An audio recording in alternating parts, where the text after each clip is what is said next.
How do you negotiate with SAP when every move feels like a trap? Indirect access, S/4HANA migration, endless maintenance fees. It's not just complex, it's designed that way. Here's the reality. SAP's licensing model punishes integration.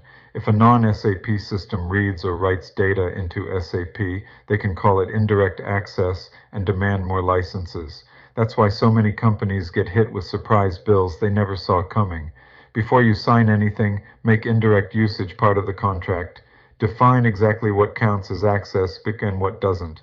If SAP won't put it in writing, assume it's a future invoice. Then there's S/4HANA.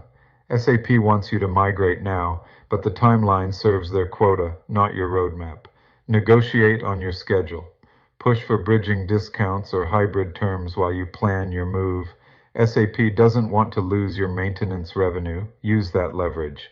Tip: always document your integration architecture before renewal. It's your shield in any indirect access dispute.